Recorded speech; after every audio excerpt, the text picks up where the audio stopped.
Microban 24 protects against Staphylococcus aureus and Enterobacter aerogenes bacteria, but does not provide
What is up, everybody? Welcome to the Spotlight Lounge. And today we have actor Dominic Pace with us. Everybody say hi. Hi, Dominic. How are you doing today, sir? I'm doing great. Thanks for having me. Hello to all your listeners. Happy to be here. So, guys, in case y'all didn't know, if you're new to the stream or haven't seen it, Dominic Pace is the actor who plays Gekko the Bounty Hunter on The Mandalorian. And he's been doing a lot of amazing things, and I'm so happy to have him here with us today. What's been going on, man? Man, I mean, it's just been a crazy 2 years. I mean, who hasn't had a crazy 2 years? You know, over since COVID. I mean, a year and a half or so. It just seems like the world is sort of upended. But just miraculously enough, my childhood dream, Star Wars, the franchise, has sort of been a lifesaver in so many ways. This character has sort of taken on new meaning for my family and I over the past year, just due to the attention, due to the oddity of it all. You know, a lot of people have referenced Blue Snaggletooth or Wilro Hood from Empire Strikes Back, to where Star Wars sort of hits these sort of dark side characters that really get less than 1 minute screen time somehow become iconic in one way or another. But I just can't tell you how grateful I am as a friend to so many of these fans, so many of the Star Wars fan base, for all their support they've given me throughout the past year. We had quite a tour last year. We turned it into supporting others through COVID, through small business.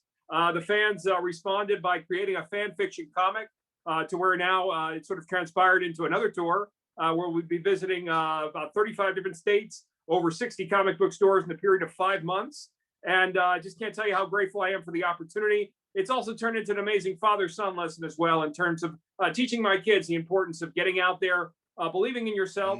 The one thing that's sort of parallel and sort of an analogy is that the Gekko is his own species in the Star Wars universe. And in many ways, it's sort of inspiring my kids to be your own self in life, to be your own person. I came in originally with 25 other second team bounty hunters from episode 1 and 3. And here we are standing on our own 2 feet, doing our own thing. And I can't tell you how amazing it's been, and how much success we've had from it over the past year there. Man, that's awesome. I mean, you know, speaking of the comic book, I mean, your new comic book is out right now, and it's available to buy. And I mean, guys, it's an autograph. You can get autographed version of this comic book by Dominic Pace himself. I mean, right there, there's the band. Yeah. I had so many of the fans reached out, you know, whether it was with custom figures, pieces of art, but there was this gentleman. He's actually a historian, and he works for the government out in Maryland. And he said, Dom, he says, you know, I want to flesh out the Wikipedia. I have a few ideas.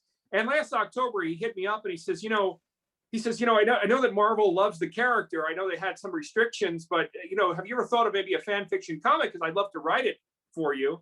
And there was an illustrator that he knew over in Romania who did an amazing job, Flavio Pop, who happened to know a colorist in Brazil. So it's sort of been this worldwide effort of creating this issue #1 fan fiction, Gekko the Bounty Hunter, where we're going to go out and support small business. For those who don't know, a lot of times the actors who attend or make appearances, a lot of times the stores are paying to have them there. I did the exact opposite, where I told the stores, look, you guys are going through a hard time right now. Let me give you a percentage of all the sales of all the autograph sales. And it's worked out perfectly. And I'm so happy to have this vehicle to be able to not only promote the character, but also to help others through this time. We're still not out of this yet, as we all know. Man, that is crazy. I mean, you know what? Just you telling me that right there. I mean, that just tells me the character, not only as Gekko, the character being an amazing character, but the character you are as a person, as an actor. You know, your dedication to these small businesses means a lot to not only you, but it means so much to the communities and to them. And what's going on with COVID right now it's been hard. And that's just amazing. And I just want to commend you for what you've done there, because it's great work, man. It really is great work. Well, extremely humble, extremely grateful. You know, for those who know me personally, have been following my career. I've been in this for 20 plus years. I have probably over 100 television and film credits to my name. But the reason I bring that up is because the fact that this was literally under 1 minute screen time, and the fact that we got so much attention. I have one tattoo of Gekko on my right shoulder, but I always say I want to get maybe an artistic piece of a yin and a yang for side characters in the Star Wars universe, because they genuinely would not exist without the help of the fan base, without the help of these comic book stores, people that are sort of, creating Gekko, sort of giving him his own sort of legendary canon here on Earth. So for that, I just can't tell you how grateful I am. So it's one hand washes the other, as the old cliche says, and just appreciative every day of everyone's support there. Yeah, the support from the fan base for the Star Wars universe is astronomical. I don't think there's a size you can actually put on that fan base. It's massive.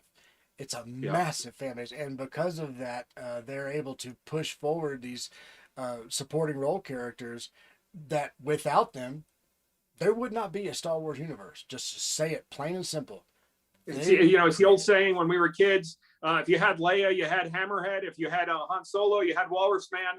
I went to Celebration. I was actually scoping out, after I filmed Mandalorian, I was scoping out March of 2019 in Chicago, a few illustrators. And one illustrator actually invited me, and I'm waiting outside and I'm seeing the excitement. I've always been a Star Wars fan. I collect the figures. Entertainment Tonight featured me with my collection before episode 1 back in 1999. I've always been a fan, but I've never seen the passion and enthusiasm. If you're standing outside watching that line go in, people with tattoos and the cosplay, not to mention the charitable organizations that do so much for the community. But my mind was just racing. The illustrator was about probably an hour late, and I'm watching all the fans come in and just their level of enthusiasm. And it's poured out, like I said, to my brand and also the character. And I can't tell you how grateful I am. They've been absolutely amazing. The 501st Legion, I'm sure people, your listeners are familiar with them, charitable organization that has done so much good throughout the community, not to mention the Mandalorian Mercs, the Rebel Legion. They've come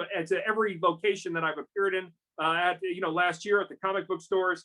they've been just so supportive. They made me an honorary member in each of the groups. And, it's not only helping the small businesses, we were also involved in the Peter Mayhew Foundation, the Aflac Cancer Research Foundation, and we also raised money for the Make-A-Wish Foundation, close to $2,000 last year. So really happy about that, to be able to help and give back through our spirit and positivity of Star Wars as well. Yeah, that's Peter Mayhew. May he rest in peace. All right, well, so I got a question for you. And this is just an odd, out of the blue question, but I think it'll be really fun. So, if you were marooned on an island, what three things would you bring with you, or would you want to have, and why? Is this a PG question, or is it? It's whatever you want. It's whatever you want it to be. You choose. Well, okay. Well, we'll do the PG version. Okay. Of course, you got to bring the family. We got to have the kids, and of course the wife and such. Oh boy, after that, I'll tell you. Relating to Star Wars, the LED screen. When I stood in that room, I was there for the screen test. Literally standing in front. I mean, it must be maybe about 25, 30 feet high. I always say, if you win the lotto, my old dream used to be of getting like a life-size a Millennium Falcon, but to have this LED screen anywhere you go on that island, or just to have it on the island where there's, say, 13 channels can bring you anywhere. It's so crystal clear. It would be absolutely amazing to have that as well. And oh boy, what else? I mean, we've got to have some water slides. The kids and myself. Really I mean, we're gonna be on the island. You might as well have some fun, some tropical fun. So we'll get some water slides and a fun pool. So that, between the LED screen and the family, I think that would be my three answers there. Okay, LED screen. Okay, water slide. That's probably the furthest one I would have ever expected, but I love that. That's like the best answer, hands down. Always a kid at heart. You got to have fun no matter where you go. Hey, I don't want to grow up. I'm a Toys R Us kid. Just plain and simple. Absolutely. Well, all right. Well, can you tell us a little bit about the tours for the comic book stores?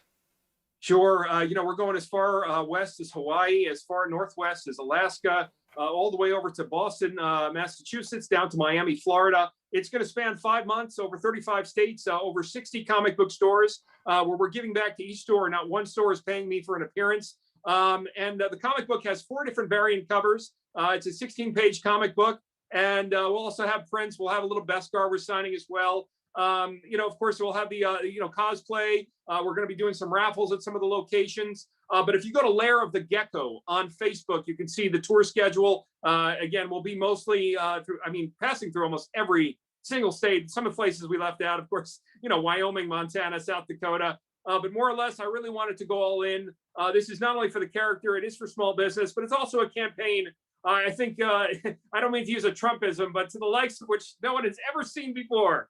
Really, I mean, it's something to where, I don't think anyone has put this amount of time and passion and love behind the character. So I know that Disney knows. I think they appreciate the enthusiasm. I don't think, any brand will look down upon, one of the performers taking so much enthusiasm and passion, and also, having the ability to perform as well with the prosthetic, and also throughout the continuation of the series, whether it's live action, whether it's animated, whether it's through the cartoons, or even the merchandise. We're just really passionate about the character. We've always been a lifelong fan, a fan of bounty hunters. So in this way, I say you never can 100% necessarily get behind a presidential campaign, but you can certainly get behind a bounty hunter campaign. And that's what we're doing over the next 5 months. And hope to see a lot of people out there. That sounds so awesome, man. I'm so excited for you. I'm so excited for your fans to be able to meet with you face to face, see how it's going to be. It's going to be so enjoyable. The other thing that I'm actually getting people in the comments. First, I want to say thank y'all for everybody from joining us right here on the Spotlight Lounge. These shows will be airing on Sundays at 5 p.m. Pacific time. So make sure that you're, share it out and see things. We'll have a lot of people coming here. But right now we have Gekko the Bounty Hunter for people who just came in. This is Dominic Pace, and he played Gekko the Bounty Hunter in The Mandalorian. And we're talking about right now what he's been doing lately and what's been going on. So a question I do have is, will Gekko the Bounty Hunter ever make another appearance in The Mandalorian or any other Star Wars TV series, out of curiosity? Absolutely. There's no question. I think, a lot of times, I think we know, unfortunately, from Gina Carano's story there, which, I find very unfortunate and upsetting. um, Disney has a very tight leash on the cast and the crew, and also monitoring in terms of what transpires in terms of touring and in terms of appearances. I would have been shut down, I think, last year had they thought that this campaign was something that would be against the brand. I think Dave and John are diehard fans at heart. And I think, again, as I mentioned, seeing this level of enthusiasm from a performer, seeing the fact that the fans are passionate enough to create a comic book of the character, I think there's no question you're going to see Gekko again. But mind you, again, to use that saying again, it's the likes of which no one has seen before in terms of, I always say, I remember the story of Elijah Wood going up into the mountains for Peter Jackson for his audition for Lord of the Rings. This is sort of the same thing, but in a unique way, as far as also helping others along our journey. And most importantly, also, my sons are watching. They'll both be touring with me at different times of the tour. But the most important thing I want to teach them right now is, things are not handed to you. There's a great movie. It's called Wolf of Wall Street, and at the end of the movie, Leonardo DiCaprio says, to the audience, he says, sell me this pen. And the one thing with my kids is I want them to understand that there are opportunities through some of the smallest situations in life. A lot of times right now, in schools, I'm sure a lot of parents might be questioning the education system in terms of making excuses. For me, as an Italian American, whether it's my father, grandfather, great-grandfather, they weren't handed anything in this country. But for me, I'm a firm believer, and you have to go out there and you have to get it yourself. I'm not going to blame the other person. I'm not going to blame this person next to me or what have you. I've been at this 25 years. I've been a blue-collar actor. Not one thing has been easy. Not one thing has been handed to me. But the one thing I want to teach my kids as well, as much as, we are in this age of participation trophies, and some of it has merit, but a lot of it doesn't. You got to get out there and you got to work hard. And I think the overall message for Gekko is something that expands past even Disney, but it's more of a lesson of life, and most importantly to my sons. It's a brilliant lesson. And the fact that you could be a part of that with your kids is an amazing thing. It's just really amazing. Brock, Vicious Stitches, Swift Duck, thank you all for joining the stream. Mr. Spat, Noemi, thank you all for joining the stream. I know y'all already know Dominic Pace, and he is here to say hello. We're going to check out his pages real fast. We're going to flip over real fast so we can take a look. This is a Layer of the Gekko. This is this Facebook page, so make sure y'all go check it out and see what he's got going on there. And of course, we have his official website where you can actually get the comic book signed issue, the specials, the bounty hunter information. There's a lot more than just that at the comic book area, but you can definitely purchase the comic book right over there. Get over there, check it out. Your support really makes a difference for especially for the causes that he's working for with these small businesses and stuff like that. And if you're curious, he does have an Instagram account and an IMDb, so you can go check out that if you want to. It's at Dominic Pace 1. He'll get that in the comments for you. And of course, Twitter. We all know we love him on Twitter. Everybody loves the old tweet. It's just really terrific. Anyway, so head over to Twitter. You can check him out over there. All right, back to you. Awesome, Flip. I got no, quit that's terrific. Yeah, I got to quit using TV references. But it's really awesome, man. So I have another quick question. This is out of the blue. It's just going to kind of throw you off. If you could choose any mystical creature in the universe to be, what would it be and why? Oh man, we got to go outside the franchise, but stick within the 80s there. When I was a kid, I loved Never Ending Story. So one of my favorites was Falcor there. As a matter of fact, he's the voice is rep by my same agent at Celebworks there. But Falcor was absolutely amazing. That would be a lot of fun to not only be adorable, but also be able to fly around there. So Falcor would be the answer. That you know what? That is probably the best answer I could have ever asked for. As a Never Ending Story fan, I grew up in the 80s. I was born in the 70s. Never Ending Story was one of my favorite movies of all time to this day, besides Labyrinth and The Dark Crystal. And of course, Star Wars, because I literally got to see Empire Strikes Back the day, a week after I was born. Well, I think that's what it was. It was in June. I was born in June. So it was something like that. But I got to see it in the theater as an infant. And I remember some of it, but I was too small to even remember that.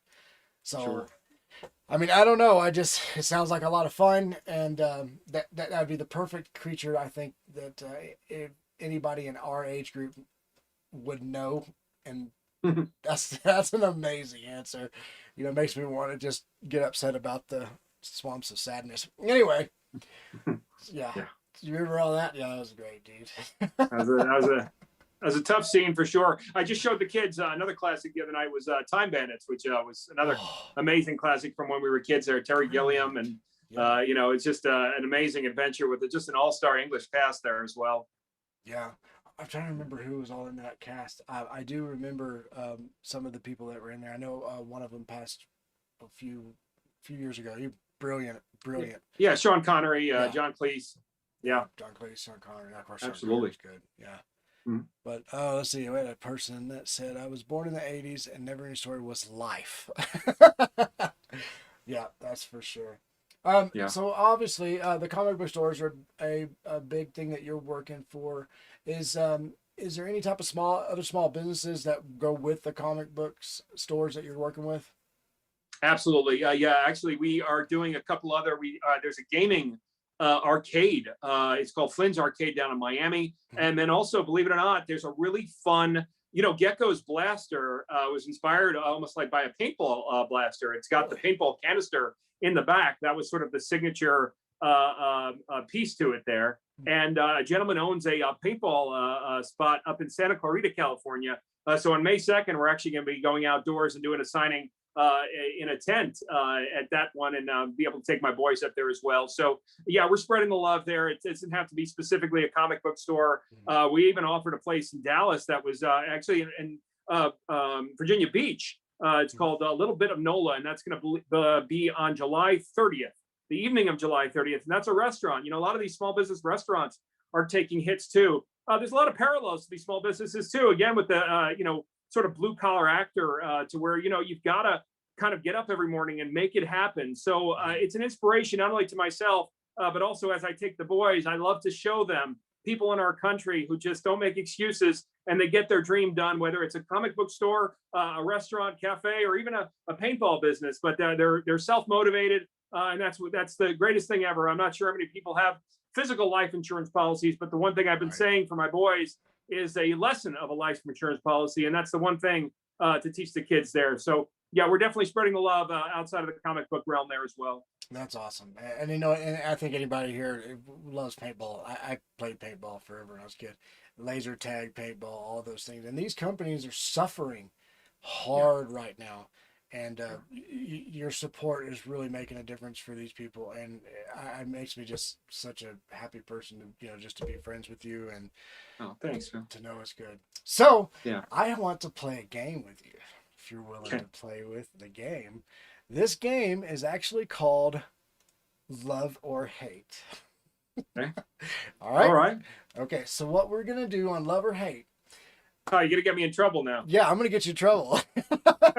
So I'm gonna alienate half the Star Wars audience and then half the political. All right, here we go. Connections. You've got 30 seconds, okay, to name 10 things that you love or hate about. Now, this is where it gets really fun. I'm gonna torture you. We have a wheel. That's right. And on this wheel, we have 4 different topics, and we get to choose which topics for you. The topic is Star Wars, acting and modeling, fast food, or vegetables. So here we go. Man. So here we go. We're going to click the wheel and we'll see which one wins. Oh, lo and behold, it lands on Star Wars. Oh, okay. Here we go. We're going to lose half the audience, but go right ahead. I want to be honest. Here we go. All right, so we're going to get ready. 10 things you love or hate about Star Wars. 3, 2, 1, go. 10 things. The mythology, I love. I love Han Solo. He's an alpha male. I love the weapons and ships, just the design of them by the original team of George Lucas. I love Yoda teaching all the lessons. I love Empire Strikes Back, which is the best writing ever. Return of the Jedi, the first time I heard applause with the skiff. I love the father-son relationship between Vader and Luke. 4 seconds. I love 3 seconds. Leia. She's sexy as hell. Yeah, you do. Oh, that was awesome. Yeah, you nailed that one hard. You got it. You did all in 10 seconds too. That's hard, but you loved everything. You didn't hate anything. Just by the way, just so you know. We want to make sure nobody ends up bad mouthing and hashtagging cancel Dominic Pace. Oh yeah, right. I doubt that would ever happen. Please give me a few years to get out of the gate. You did great. That was perfect, guys. In the comments, you gotta let me know. That was really fun. And yeah, I know everyone's like, rigged, it land on Star Wars conveniently, but I mean that's what it land on. So I mean, I'm not gonna lie, it was not set up that way. You could have been any one of the other ones, and I was kind of rooting for vegetables myself. Oh God, that would have been a stretch. I would have had to think about that. Yeah, 10 things. You know, you don't think about 10 things that you would actually have trouble getting and stuff, but there's 10 things. Wow. All right, so we're gonna go ahead and start wrapping up the show, everybody. One more question I'd like to ask him: is there any new upcoming information that you can give us on what's going on with your career? Sure. Well, I'm starring right now on a film. It's got pretty solid reviews on Amazon. It's called Anonymous Killers. It's a great sociological thriller. It explores the criminal justice system in America. We'll be heading in May to work under a new director, starring in a feature film called Deceived. So really excited about that.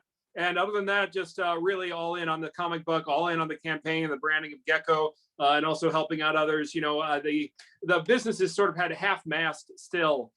So until that sort of opens up, we're just going to kind of take it day by day. I'm glad I have this project coming up in May in Florida. But otherwise, we want to just give one last effort here on my side with Gekko, and then hand it off to Disney, and hopefully some really good news to come there for sure.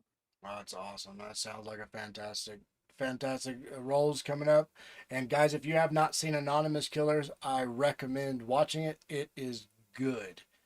It's really good. I really enjoyed it a lot. Anybody in the comments have any questions that they would like to ask Dominic Pace? Now is your time. You literally have, you know what? I want to give you 30 seconds. I tortured him with 30 seconds, and I'm torturing y'all with 30 seconds too. So you got 30 seconds. Appreciate everyone's support there. And like I said, GekkoTheBountyHunter.com. We had a really good launch with pre-sales there last week. And ultimately, I'll be seeing a lot of people on the tour. But if you want to get that copy, I'm sure a lot of people will be showing it off tomorrow and Tuesday on social media. But my illustrator and the colorist did an amazing job, and appreciate everyone's support there.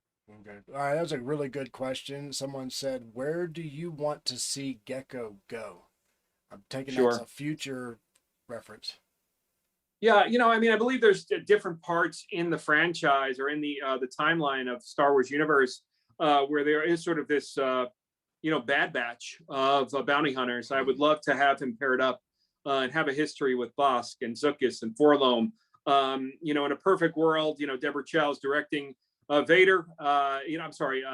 Kenobi. But Vader, I would like to believe, commissions a bounty hunter unit to scope out, look out for Luke, look out for Obi-Wan, and maybe get a little ass whipping by you in there to a certain extent.